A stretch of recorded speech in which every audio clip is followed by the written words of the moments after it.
It's science, but not as you know it. The Naked Scientists.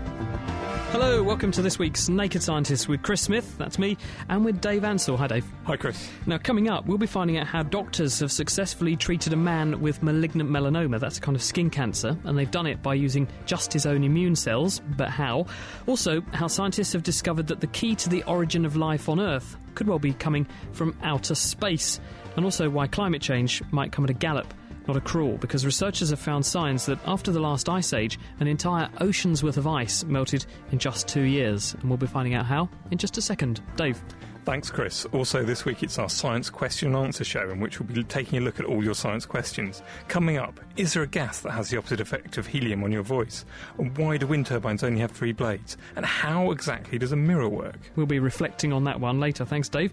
And on the subject also of solving challenging problems, brace yourself for what amounts to a simply shocking question of the week. Hi, I'm Becky from Bishop Stortford, and my question is, as lightning can strike in the same place twice, if you get struck by lightning and it stops your heart, and then they get struck by it again, would it restart your heart?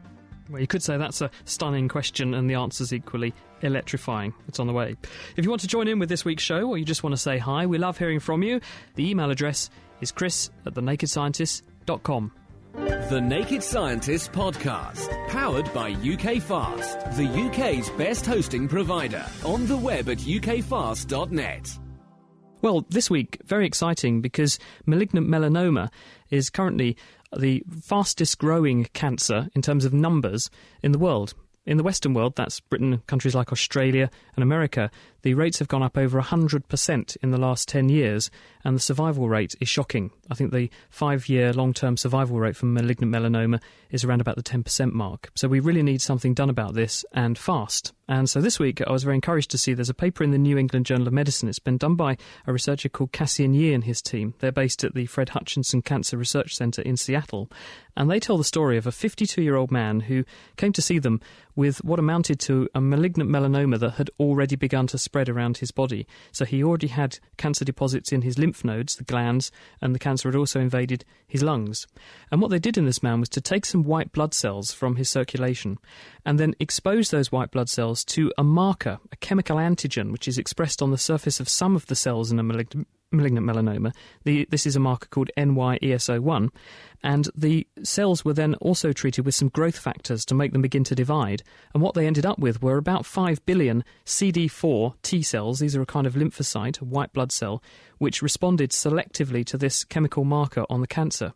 They then re-injected those cells back into the man, and 2 months later, he was re-scanned with a CT scan, and they could find no trace of the cancer anywhere in his body. And the really interesting thing was that his immune system also seemed to develop the ability to attack other markers which are present on the cancer cells, as well as just this NY-ESO1 marker, because only about half of the cancer cells had that, but the whole cancer went, suggesting that the T cells were able to encourage the immune system to develop an ability to attack more than just one type of cell, and then rid the entire body of the cancer.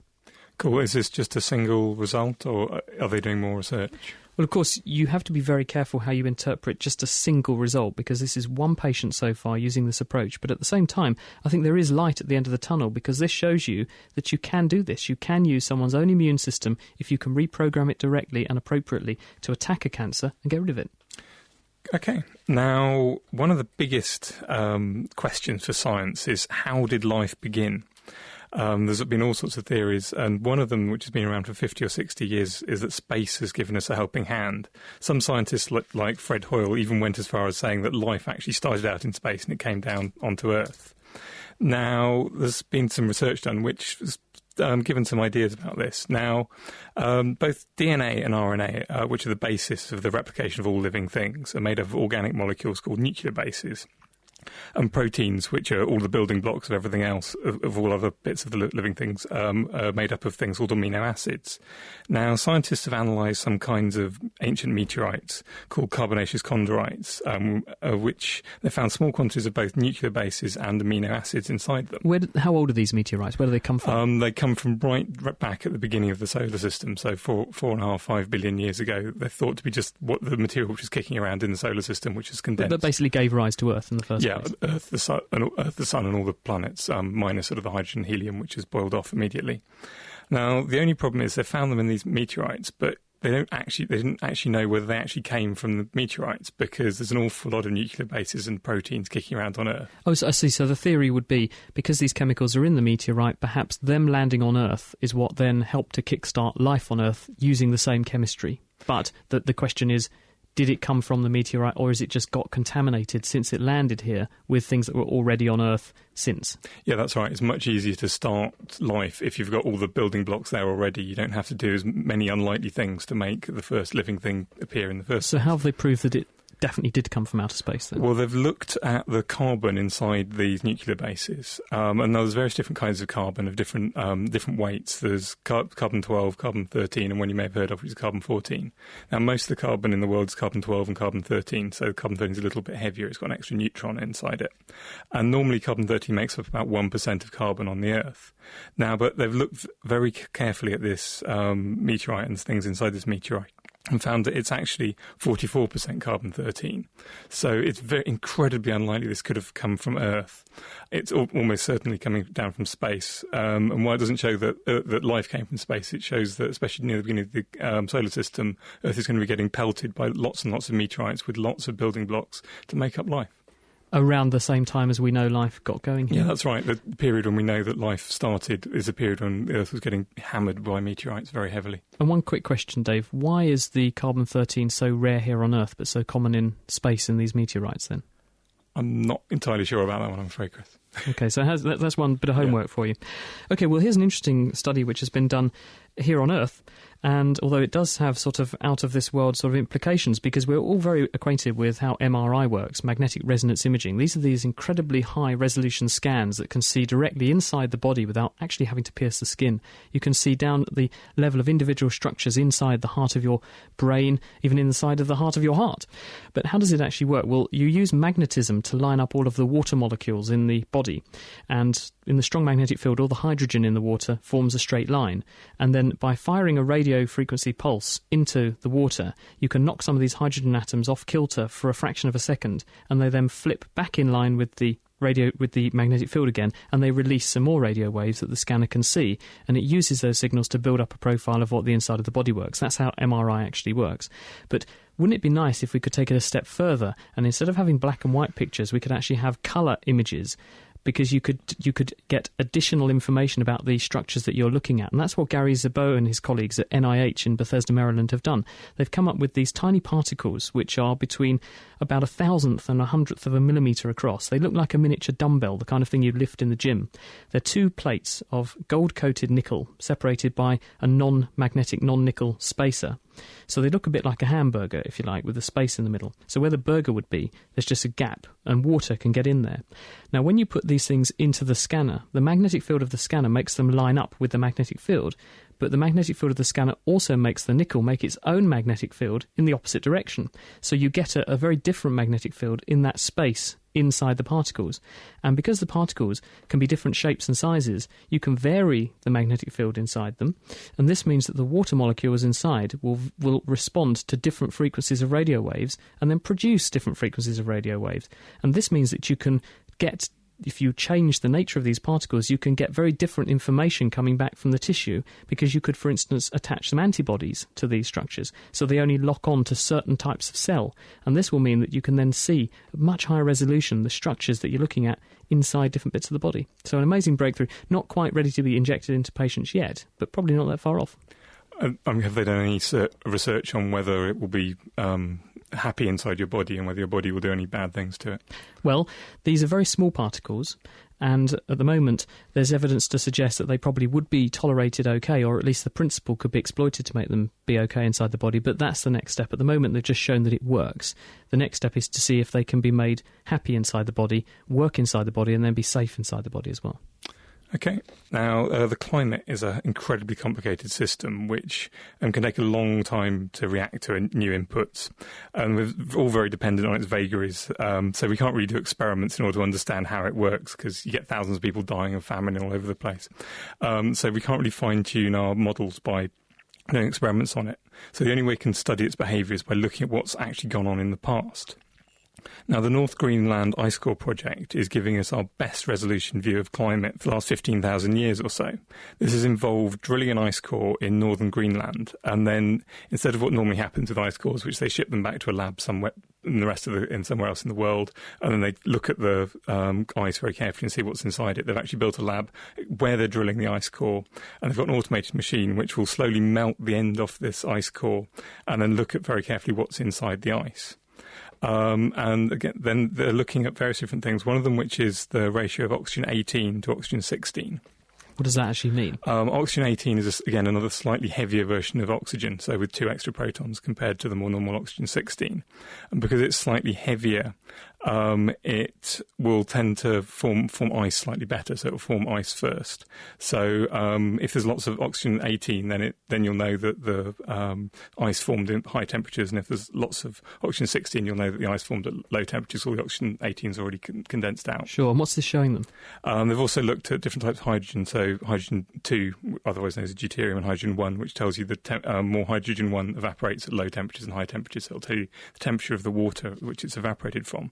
Now, previous ice cores have showed that the temperature in Greenland has increased by about 10 degrees centigrade in 50 years, but this ice core has showed that probably the Atlantic Ocean, which was originally frozen all the way down to Portugal, probably melted all the way up to Iceland in a period of only sort of 1 to 3 years. When was this? Around about 15,000 years ago. So at the end of the last ice age? End of the last ice age. So dramatic. Why do they think that suddenly a whole ice sheet, half an ocean, could just recede in the space of such a short time? They think it may be something to do with water flows inside the Atlantic, and all of a sudden basically the Gulf Stream turning on and pumping huge amounts of heat into the Atlantic and melting it.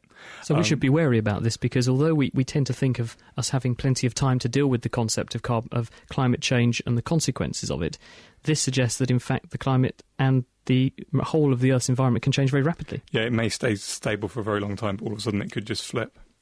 Let's hope it doesn't. Thanks, Dave.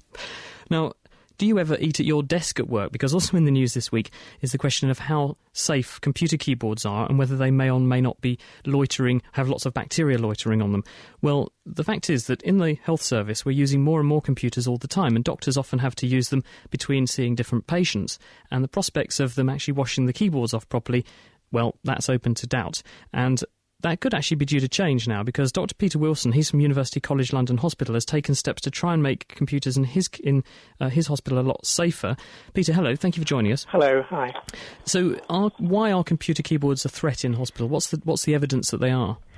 Well, we've known for a while that all sorts of bugs can grow from computer keyboards, and we did a study, and others have done studies, where we find up to 25% of them have superbugs like MRSA.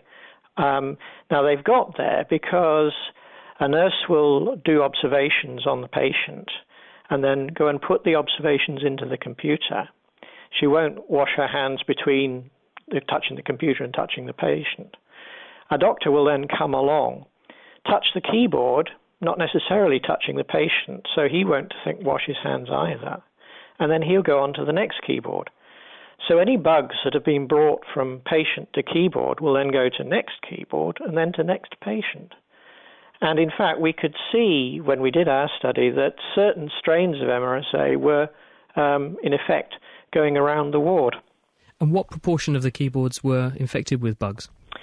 Well, up to 25% have MRSA, but it's not just that. There's 3 or 4 other superbugs which... small numbers of these organisms sit on the keyboards. The problem is nobody ever cleans the keyboard, or if they do, it's very rare. And what proportion of keyboards do actually get cleaned? Well, when we audited it, we found only 6% of them got cleaned, and these were ones that already had plastic covers on them to try and make it easier to clean. If you just have an ordinary keyboard, as you'll know yourself, it's very difficult to clean between the keys and get all the debris out from between. So it's a real problem. So what have you done to overcome the problem? Well, we knew we were going to have electronic patient records, so it was supposed to be a paperless hospital, and we were moving into a new hospital in 2005 in the Euston Road. So what we did was we had a look at what was on the market, and there were a few washable keyboards around, but they required you to wash them under a tap and blow them with a hairdryer. But nobody was going to do that. So we then went to 4 companies, gave them a very detailed specification of what we wanted, and an American one came back with one that was pretty close. And what it is really, that the keyboard is completely flat. It's absolutely flat. There's an optical illusion printed on it, which makes it look as if it's got ordinary keys. And the reason it's flat is that you can take an alcohol wipe or a detergent wipe, just go across it once in literally about 4 seconds and completely clean it and sterilize it. In addition to that, what we put in was an alarm so that if you haven't cleaned it for 12 hours, it starts flashing irritatingly at you. And you can only turn the flashing light off if you take an alcohol wipe and go across the whole surface. But in some places where computers are getting very heavy use, then 12 hours might still be too infrequent, wouldn't it? Oh, yes, and you can reduce the interval to 3 hours. We have it set at 3 hours in our intensive care unit. If you do that, you reduce the bug counts on the surface of these keyboards by 70% compared to ordinary keyboards. And extrapolating that, what sort of impact do you see this having in terms of hospital-acquired infections? Well, of course, that's very difficult to say. We know that most hospital-acquired infections are spread on people's hands, and we know that a lot of it is direct from patient to patient. But probably around about a third is from patient to somewhere in the local environment, then picked up by somebody else back to a patient. So it might have an effect on about a third of the transmission of hospital infection. Very difficult to prove, though, but as you just make an investment in these keyboards and they last for 4 years, it would only have to have a 4 or 5% effect on the overall level of infection to pay for itself. Peter, thank you very much. Thank you. That's Peter Wilson from University College London Hospital explaining how his easy-to-use keyboards can reduce hospital-acquired infections. And they've actually just ordered, the NHS that is, 7,000 of them, and I've used one, and they're not too bad to type on either. Stripping down science. OK, let's do it. The Naked Scientists.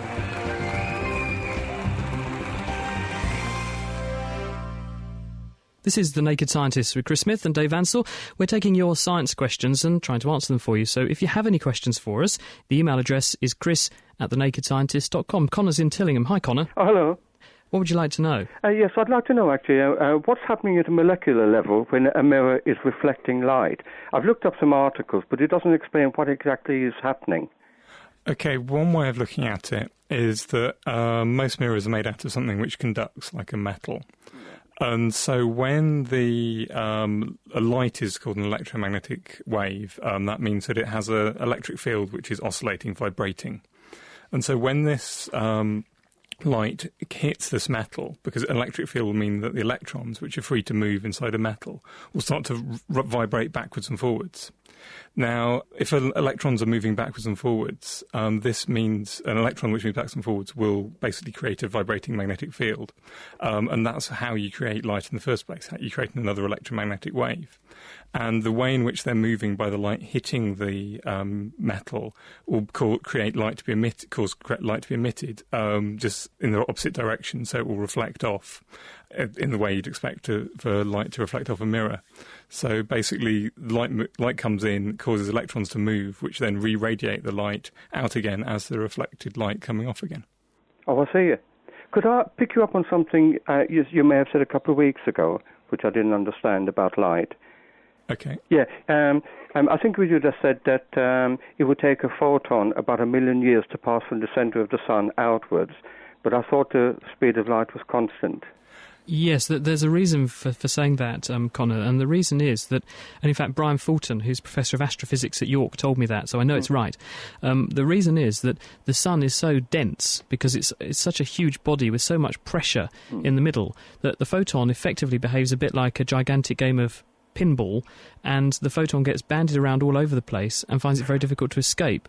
So if you extrapolate back to the reaction, the fusion reaction, 4 hydrogen atoms fusing together to make 1 helium and some energy, the energy that came out was probably made at least 1 million years ago to make that photon, and it's just taken that long to filter its way to the surface. So if you took it to its logical conclusion, if the sun suddenly stopped all activity now, you'd still probably have 1 million years worth of light locked away inside.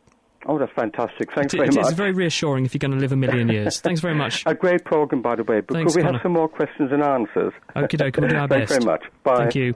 It is The Naked Scientists with Chris Smith and Dave Ansell. We've had quite a flurry from our listeners in Second Life. Hello to all of you. Dagger Chiok says, I've just cleaned my keyboard with an antibacterial wipe as it sounds so disgusting. So did Jem Rayner, who said, I think I'm going to clean my keyboard after this. And Edsel Heinkel suggests, wouldn't it be easier to sterilise keyboards by shining ultraviolet light on it? Well, I suppose it would, but it wouldn't necessarily be very good for the staff, would it? Got an email here from Klaus, who is listening in Germany. He says, best podcast I know. Please keep going. So thanks for that, Klaus. And now it's time for a bit of interactive fun. It's what we do every week. It's Kitchen Science. Dave, what are we doing this week? Well, this week we've got a bit of a challenge for you. What I want you to do is get hold of a balloon, blow it up. So we've got a nicely inflated balloon.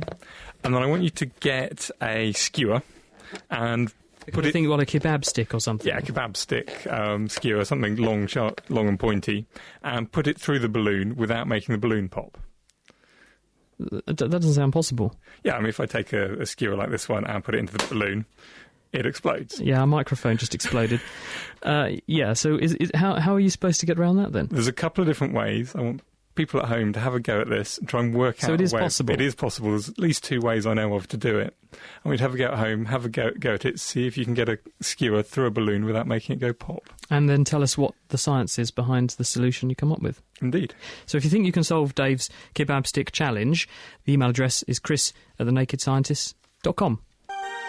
Laying the facts bare, The Naked Scientists. This is The Naked Scientists with Chris Smith and with Dave Ansell. One exciting thing we do here on the programme each week is we also beam The Naked Scientists live into Second Life on the internet. And confusingly, Second Life time is different to the time of the normal UK time. So although it's Sunday 6 o'clock onwards here in the UK, it's 10 o'clock in the morning Second Life time. But if you'd like to join in on Second Life, and you can sit down on one of our sun loungers and enjoy the programme alongside our other listeners who are there. Hello to all of you, we're watching you. Troy McLuhan, interestingly, Dave, says he has very highly inflated expectations for your kitchen science today. You go to Second Life and you go to the Scilands, SCILANDS, and you look for The Naked Scientists. You go to our mansion and you can sit there and listen to the programme, and alongside all of the other people from all over the place who are there, so you can meet people more around the world and have a chat to them. Dave. OK, I've got a question here for you, Chris, from Jeff, who's in Australia. He says he's got 2 young daughters, aged 6 and 8, and they're losing their baby teeth. And he's wondered why the teeth that fall out don't have any roots, because surely teeth have roots. Where are they going? Baby teeth definitely do have roots, and I have a painful personal experience to recount on this front. When I was about 14, my dentist decided that I had too many of my milk teeth left and decided they needed pulling out. And he pulled them out, and it was terrifically painful because they all had very long roots. But the ones that had fallen out didn't have any roots. And the reason is that when you have secondary dentition, your adult teeth, they come up underneath where your baby teeth are and they erode the root away. So this loosens the tooth and makes it fall out, but only once there's a secondary tooth to come through in its place, because evolutionarily speaking it wouldn't do to have a period with no teeth. If all your teeth could just fall out and you had nothing to replace them with, you might starve. If you were back in ancient history, didn't have the welfare state to look after you and pot noodles or something. So that's why you have this sort of dissolving of the root in order that the tooth can then be replaced by the secondary dentition. So what he's seeing is nature in action, I suppose. Well, this one's good. This one is also from Australia, actually. Jeff Blackwell says, and he's in Queensland, he's emailed me to say, is there a gas that can do the opposite of helium to the voice? Yes, there is. There are various gases. I presume he's talking about when you go squeaky, and I won't do an impression because it's embarrassing. Yeah, indeed. OK. Helium does strange things to your voice because it's much less denser than air. in your throat is acting a bit like a musical instrument, and you get sound waves vibrating backwards and forwards, up and down above your vocal cords, and that gives the kind of rich and the timbre to your voice, richness and timbre to your voice. And it sort of picks which frequencies of your voice to amplify. Now, helium is a much lower lower density gas than air, and that means that sound travels much faster in it. So so your throat will then vibrate at much higher frequencies. It will amplify the sounds at much higher frequencies. So that's helium. What about helium. Reversing that effect? So to reverse the effect, you need a much denser gas than air. So there are a couple of good ones. Xenon would work beautifully, which is a noble gas and very safe. Comes out of nuclear reactors, doesn't it? Probably, yeah. And that wouldn't react with anything. Another good one, which I know that people use, is sulfur hexafluoride. Both of these are much denser than air, so you'll amplify the much deeper sounds in your voice. Do you want to know the suggestion from Edsel Heinkel in Second Life? He says cigar smoke is the gas to solve that problem. It's having a slightly different effect. Now, I've got a question here from Andy Steed. He was wondering, how do bacteria infecting your body know where they are in his body? Because he knows that things like cholera will go to your guts and infect your guts. How do they know how to get there? It's all because bacteria have what's called a tropism. They're set up, or they are specialised in order to survive in certain environments. They might have, for instance, molecular grappling hooks, which are called pili, and these are the bacterial equivalent of Velcro that enables them to stick onto certain tissues, because different tissues in our bodies have different chemical environments. So if you look at, say, your bladder and the urethra, people get urine infections because specialised forms of E. coli, called uropathic E. coli, can stick onto the wall of the bladder and also onto the urethra. And your body tries to prevent them doing that by having this sort of anatomical Teflon in the form of very slippery cells. But the E. coli have very strong Velcro, which enables them to stick. Other bacteria would just be washed away.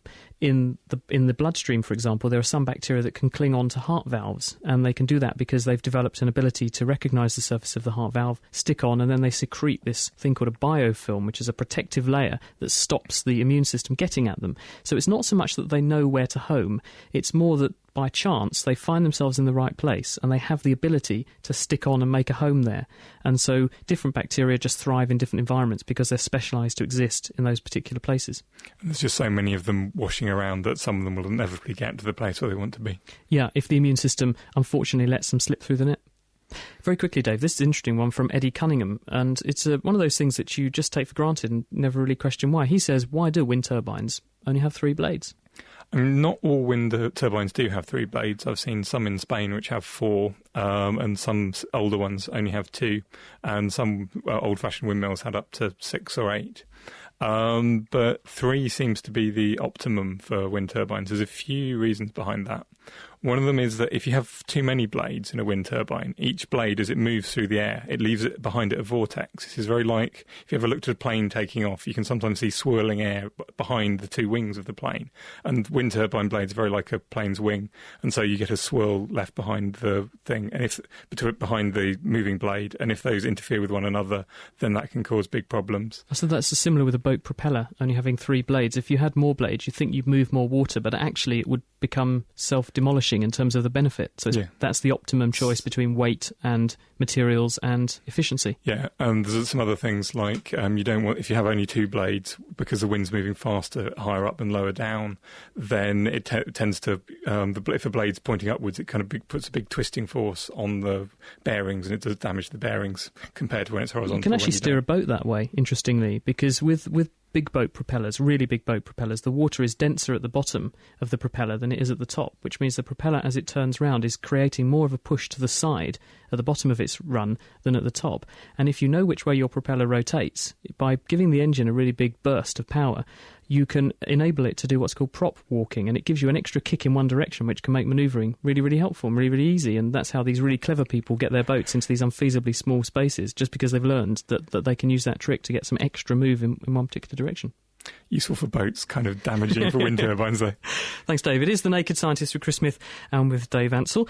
We're asking and answering lots of science questions this evening, and if you'd like to join us, the email address is chris@thenakedscientist.com. Sorting out the sparks from the quarks. The Naked Scientists. For more information, get online at nakedscientists.com.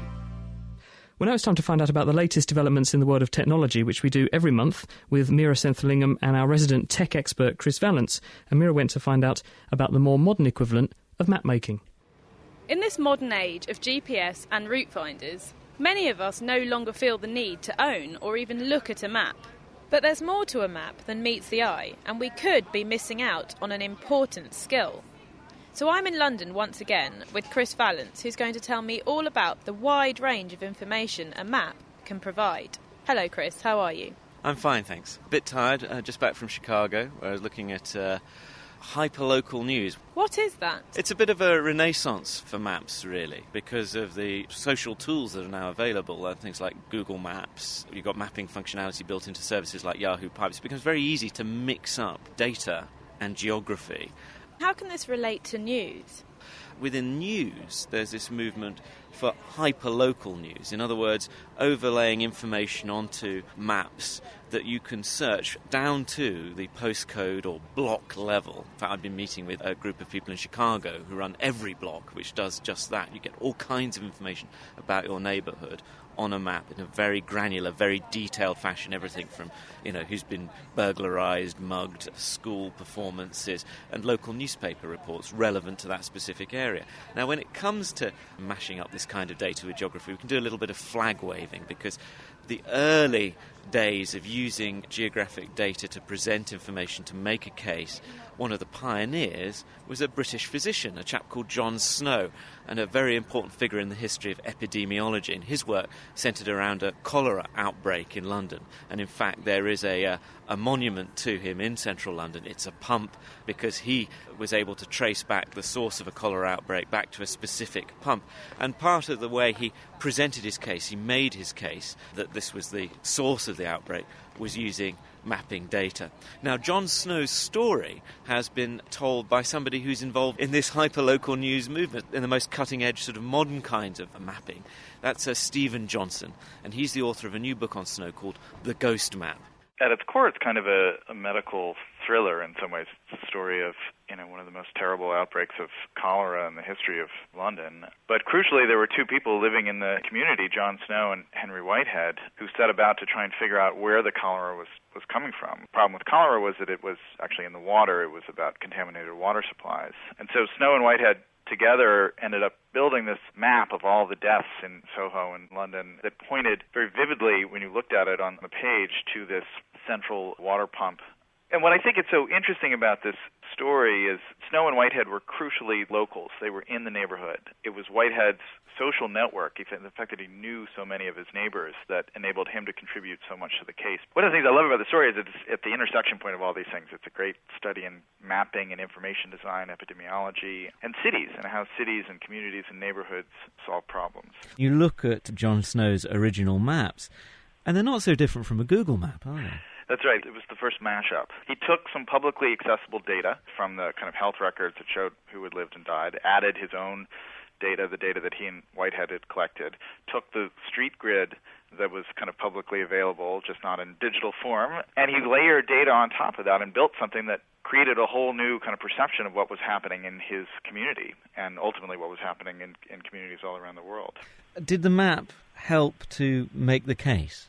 Certainly. In fact, some people think that the map was how Snow got to the solution itself, that he drew the map and realized that cholera must be in the water because it's pointing at the pump. And in fact, it was the other way around. He developed the theory on his own that the water was the problem, and he built the map more in a sense as a marketing device for his idea. You can see this in this map in a second. Of course, that's in 1854. We're at least 154 years on from that. Yeah. What are we doing that is utilising the tools at our disposal? There are two ways to think about it. The first is literally the idea of maps. I mean, this is the great renaissance of amateur map makers, thanks to the kind of open tools that folks like Google and Yahoo have given us to create our own vision of the geographic world around us. So we can take these maps and say, hey, I've created a map of all the pizza parlors that I love, or these are comments on local schools or crimes that have happened. But the other thing that's not just necessarily tied to maps is the flowering of local experts in communities all around the world who are using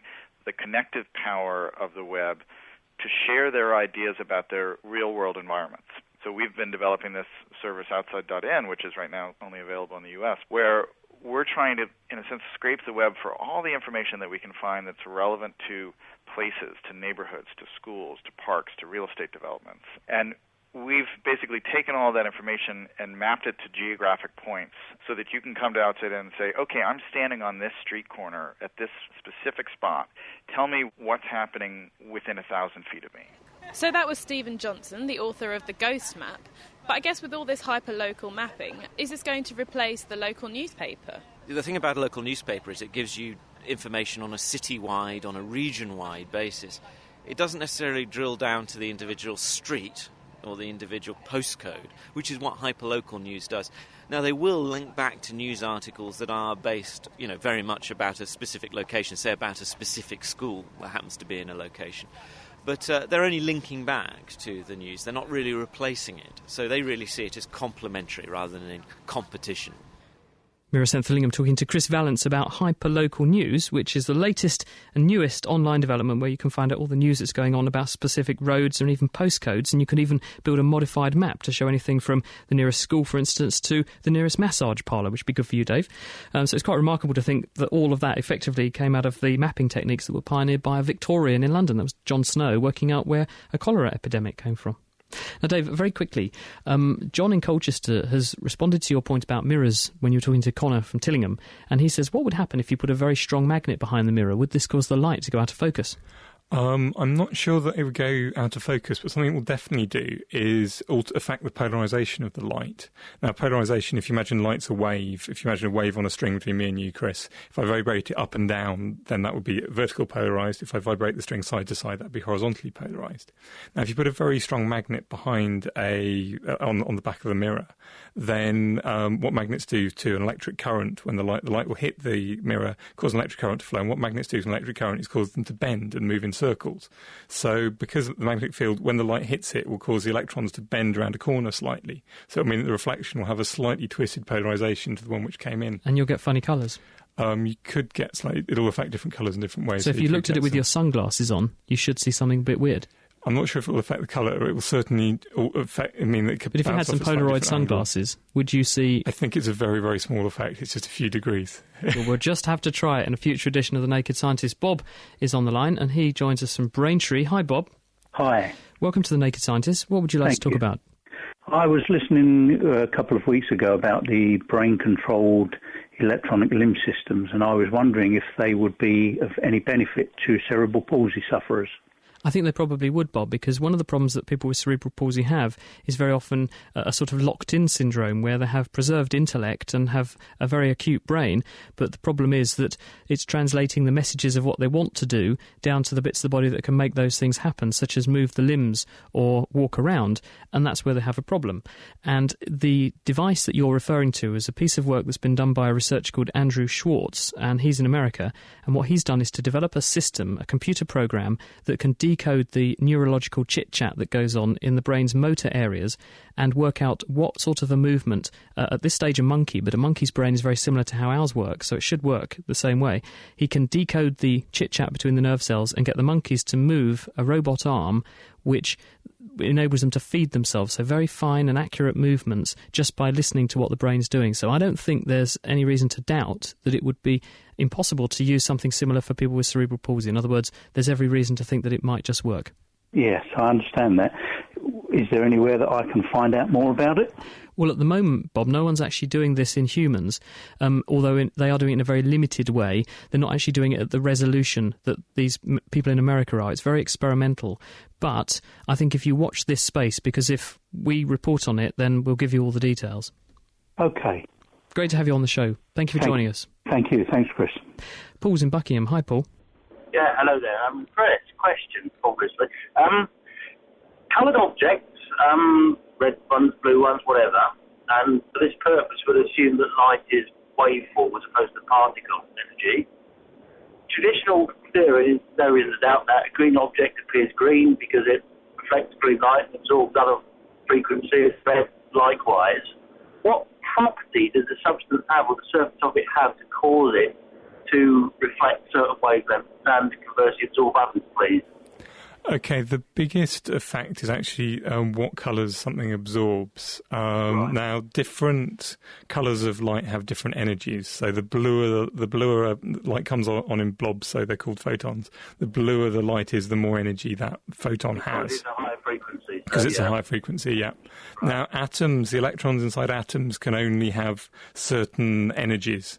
So they have what are called energy levels. So maybe you could, so they can absorb a certain amount of energy, or twice that amount, or 2.5 times that amount. When they move back and regress to a lower shell, yeah? Yeah, they move up and down shells and between orbitals and things, between energy levels. And so basically a substance can only absorb light if it has a difference between an electron in an energy level and an empty energy level above it, which it can move to, so it can gain the right amount of energy to absorb that photon of light. Which is why substances get that characteristic fingerprint absorption pattern of certain lights that they absorb and certain lights that they reflect. Yeah, and different substances have got different colours, different energies they can absorb, so different colours they can absorb, so the colours which they reflect are different, so they look different colours. I hope that helps, Paul. Yeah, does that sort of explain luminescence and fluorescence as well to a degree then? Fluorescence is a related effect. That's when you get a high-energy photon, something like ultraviolet, which comes in and hits an atom or a group of atoms. Then they can absorb that energy, and then instead of releasing it all in one big lump, it releases it in 2 or 3 smaller lumps, which will be different colours, lower frequencies, which you can actually see. So something can absorb ultraviolet light, then emit blue light or green light, and it looks like it's glowing. Thanks, Paul. Great question. And one other thing that people don't often realise is that most of the different colours you see in nature of flowers, they're actually all the same molecule, a molecule called anthocyanin.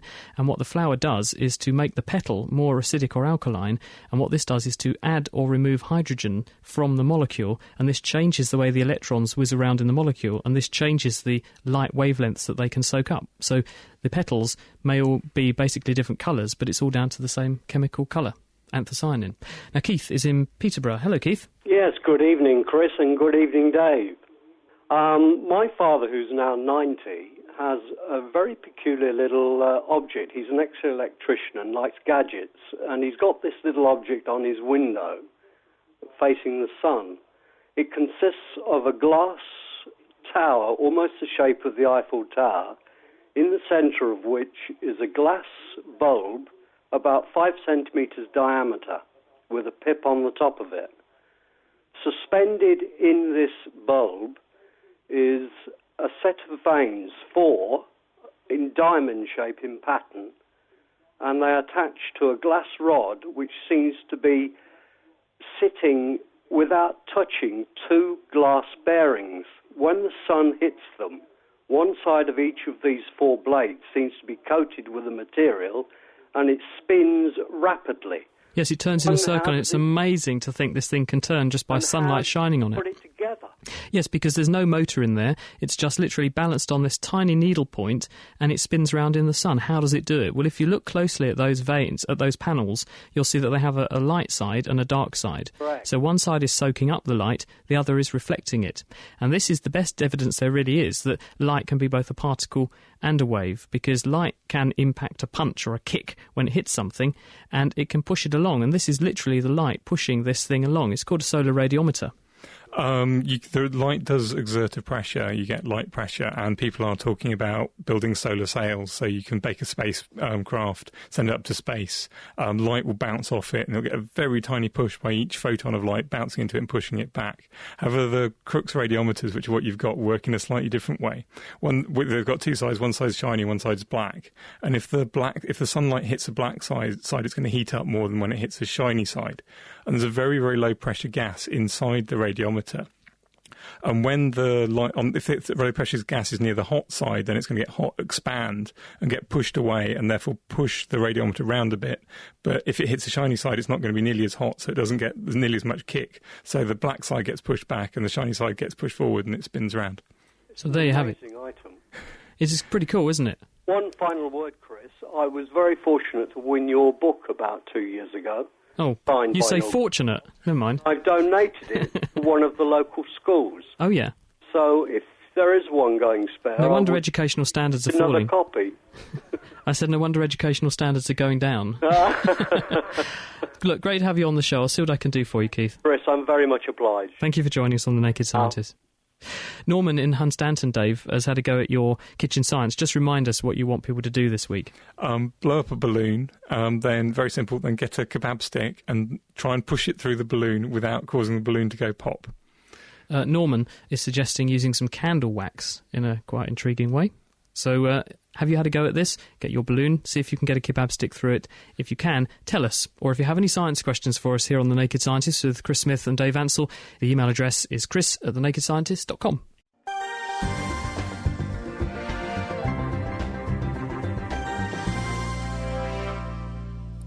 Now, last week she explained that burning your food isn't possibly not the best of diet techniques, and now Diana O'Carroll joins us again with an electrifying question. Hello. This week we're going to be skipping a beat with this heart-stopping question. Hi, I'm Becky from Bishop Stortford, and my question is, as lightning can strike in the same place twice, if you get struck by lightning and it stops your heart, and then they get struck by it again, would it restart your heart? So if a huge dose of electrical current brings you to a rest, can another strike of lightning get your heart going again? Hello, my name is Jim Chandler. I'm a consultant anaesthetist. I work in the Princess Elizabeth Hospital in Guernsey. Firstly, the short answer is yes, it is possible that being struck twice by lightning would firstly stop your heart and then restart your heart. The answer is a bit more complicated than that, though. The heart cells maintain a voltage drop across them, which controls the inflow and outflow of ions, and these ions allow the heart to beat. If the heart's struck by lightning, that voltage drop is immediate and the heart will contract. Unfortunately, if the lightning strikes the heart in the wrong part of its relaxation, the cells will not contract together, but rather chaotically, and the heart will enter a rhythm called fibrillation. This doesn't allow it to pump, and for that reason, the pulse would stop and the heart would be said to be arrested. Now, if a second strike of lightning or an electric shock occurred at the same point when the heart was fibrillating, it would be possible that the heart cells would all contract together in a more ordered fashion. However, there is a problem. The heart could also be struck by lightning, and instead of going into this fibrillating chaotic rhythm, it could go into no rhythm at all. It could quite simply not beat again. That's called asystole. It doesn't end there, unfortunately. Our poor unfortunate victim also suffers elsewhere, and it's likely that the chest would become relatively stiff and the chest muscles would go into spasm. These muscles take a lot longer to recover than heart muscles, and it would be very unlikely that your victim would be able to breathe again. And for that reason, although the heart may well restart, the victim may well die. And that was Dr. Jim Chandler there, who was kind enough to interrupt his heart bypass operation to give me that particular answer. His own personal heart bypass operation, presumably not as the patient. Himself. No, he was just supervising the patient there. Anyway, if the first strike doesn't stop your heart altogether, it could cause the heart cells to contract chaotically or fibrillate, where the heart can no longer do any blood pumping. Potentially a second strike of lightning could bring the heart cell contractions even back into sync or defibrillate them. Unfortunately, it's likely this will also paralyse the muscles that enable breathing. From Turnip Sock and Graham D on our forum, there was a debate on the sheer uncommonness of such an occurrence. But back to an event seen rather more often. Hello, my name is Vivian. I'm calling from Adelaide in South Australia. And my question is, why is copper the metal, copper in colour, yet when in solution with copper sulphate it's blue and copper carbonate it's coloured, and when you do a flame test it's actually green? I always thought the best colour for copper was ginger anyway, but here's something else to daydream about. Hi, my name is Paula Ovi. I'm from Johannesburg in South Africa. My question is about dreams. I was wondering why it's so difficult for us to remember our dreams when we wake up in the morning.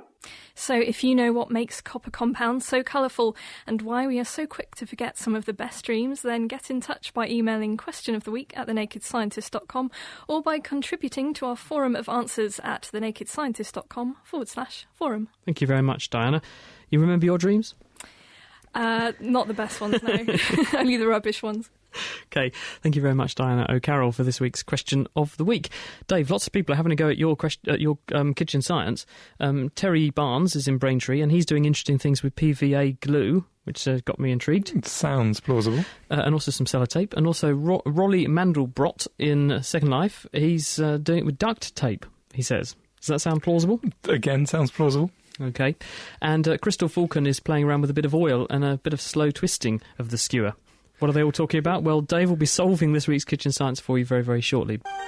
The Naked Scientist Podcast, brought to you by thenakedscientist.com.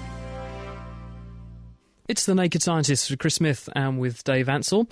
And I have to say thank you very much to my wife Sarah, who bakes our cake every week for us. Cake of the week this week is chocolate slice, biscuits and nice chocolate top, and we're enjoying that very, very much. And apparently she's also in Second Life listening to us, so hello, and hello to everyone else in Second Life. Now, Dave, this kitchen science has got lots of people very excited. Brian in Chelmsford says the trick was to do it with some sellotape stuck over the balloon. But let's find out what Dave in Thetford reckons. Hi, Dave. Hi. What was your solution to Dave's kitchen science this week? Well, we used to do a trick back in sort of performing days, so to speak, where we had a very large needle which we attached to a length of wool, and we used to coat the whole thing in Vaseline and then pierce the balloon through the thick part at the top, pass the needle through the thick part at the bottom, and then sort of pull it through till it was on the wool. But then, because it was going to go down quite quickly, we used to hold it there for a couple of seconds and swing it up and then pop it with the point of the needle. Dave, meet Dave. Hi, Dave. Hi. Yep, that is pretty much what I was going to suggest myself. Okay, so I'm going to start. So what I asked everyone to do, in case anyone's forgotten, is take a balloon, blow it up. Possibly a better balloon than that one. It's good that we got another one. What is it about your kitchen science experiments? Whenever you come and do them here, they always go wrong. It adds to the live aspect of the programme, I'm sure, Chris. Okay, so we'll blow up another balloon here. And, okay, so what I wanted to do was get something sharp, like a kebab stick, and stick it through the balloon. Now, of course, if you put a kebab stick into the side of the balloon where you'd normally think of sticking it, then the balloon just explodes, as I've shown earlier. We tested that earlier, yeah. Well, I think we don't have to test that again. I've done enough blowing up balloons in front of my face. It just explodes. Now, the reason for that is rubber, when it stretches, basically it starts off being quite stiff, then it stretches a lot, then it gets very stiff again. And so the rubber in the sides of the balloon basically is at its maximum stretch. It can't stretch anymore. So if you make a hole in it, then all the force which the rubber which you made the hole in, where the hole is, should be taking, then that's all concentrated just at the edges of the hole. So all that force is concentrated in a very, very small place, so that bit of rubber can't take it anymore, so that breaks, which means there's even more force concentrated on the ends of the hole, and so the hole gets bigger and bigger and bigger. You get a tear running around the balloon, and the whole thing just It's a bit like a ladder instead of tights, isn't it, where you get one defect, and then all the force goes through the edge of the defect, and then before you know it, you have this ladder. Yeah, or if you're trying to tear a piece of paper, it's very difficult to break a piece of paper if you haven't already just started the tear, in which case it's really easy. Or shattering a car windscreen. If you have a chip, a stone chip or something, which then creates a defect in the glass, any force going across the glass, such as just the air hitting the glass at high speed, is enough to deform the glass, and the stress is then going to be concentrated around the irregular edges of the chip. That's right. So basically what you need to do to stop the balloon popping when you put it in there is somehow reinforce where you're going, so where you're putting the skewer in. There's various ways of doing this. Lots of people suggest putting some sellotape over the top, which works nicely, or by the sounds of things, PVA glue, that sort of thing. You've just got to reinforce the edges to make it strong enough so that tear doesn't expand. However, there is a way of doing it without any other tools other than the skewer. So just to backtrack on that a second, so that's where this sellotape or the duct tape comes in? Yeah, that's right. Or the PVA glue? That's right. Now, what Dave was saying was if you get a skewer, you don't even have to cover it with Vaseline if you're lucky, and put it through the thick bit of the balloon near the neck, like this. Twist it a bit, it should go straight in. That's amazing, actually. It went straight through. It's in. He's actually got a sharp skewer, and I can see it inside the balloon. And then if we come up to the other end, at the thick bit at the exact opposite where you blow it up, with any luck, it should come through. That is amazing. He has got a balloon staying inflated, impaled on a kebab stick. Yeah, and the reason is that the rubber at the top and the bottom of the balloon hasn't been stretched yet. So there's got a lot of stretch left. So therefore, if you make a hole in it, the extra force which is coming from the lack of rubber in the hole is the rubber at the edges of the hole can stretch a bit. So that force is spread out around the edge of the hole. So one bit of rubber isn't taking all the force, so it can take it, and so the crack doesn't propagate, and you just put a skewer through it. And I have to acknowledge, Crystal Falcon, who tried this in Second Life, did say that twisting the skewer then pushes the latex polymer chains aside, and that allows it to enter without tearing. And as you push it through the thicker bit at the top, you've got more rubber to play with, basically. So well done to her. She basically got that spot on. Yeah, cool. Okay, thanks, Dave. Brilliant experiment too, and lots of people had a go at it. Mike is in Norwich. Hi, Mike. Hello, Chris. We've got about 3 minutes, so what would you like to talk about? Right. Right. When I let my grandson's helium balloon go after his birthday, we let it just vanish into the sky. Could you tell me whether it would be affected by the very cold atmosphere if it reached, I don't know if it would reach 5 miles. Would it just pop, or what would happen to it? Could you tell me, please? Well, first of all, let me just say why it floats up in the air first, and then Dave can handle the hard bit. The reason it floats up in the air is because helium is lighter than air. So, in other words, it's a bit like a boat floating on the water. The balloon is pushing air out of the way that weighs more than the weight of the helium and the balloon together. So the heavier air comes in underneath the balloon, and the balloon is pushed up in the air. So that's why the balloon goes up in the air, and this process will carry on going until the helium-filled balloon reaches a point, an altitude at which the air is the same density as the helium plus balloon effectively is. So that's the maximum height that will be defined by how high it can actually go. So now let's look at the other part of the question, Dave. Yeah, as you get higher up, the air pressure reduces, so the balloon is going to try and expand. Now, depending on how heavy the balloon is, the balloon will and how quickly it's losing helium, because if you've ever blown up an all-rubber balloon with helium, they lose the helium quite quickly because it can get through the gaps in between the rubber polymers quite easily. So the balloon will keep on going upwards until either the balloon will expand and expand and expand until either it gets heavy enough that it can't get any higher, or that the difference in pressure inside and outside of it is enough that it will explode. I think if you just let go of a normal helium balloon, it will just escape and it will go up a few miles. I couldn't tell you exactly how. Michel Fournier, who was the retired army man who was going to do the jump from the edge of space a couple of weeks ago, and his balloon took off without him, unfortunately. It let go. His balloon would have got him to the edge of space, wouldn't it? Because they use a material that can keep on expanding the further up it goes. They either use a material which can expand a lot, or they start, if you ever looked at sort of these kind of balloons when they start off, they're almost entirely empty. There's just a little tiny bit of helium in the top of them. And as they go up, there's lots of space for that helium to expand into, so they can go up higher and higher and higher. I think the altitude record for an unmanned balloon is about 53 kilometres. The limit is really... That's effectively space, isn't it? Yeah, it's about half the way to what's technically space. And basically, the only limit is how light you can make the balloon, fundamentally. Thanks, Dave. Now, next week, we're evolving because it's the 150th anniversary of Darwin sending his famous book, The Origin of Species, to the publishers, effectively. So we'll be recognising that with a look at Darwin's original writings, which are in fact held here in Cambridge. And we'll also be hearing about peppered moths and sheep in Scotland to find out what evolution is doing for them.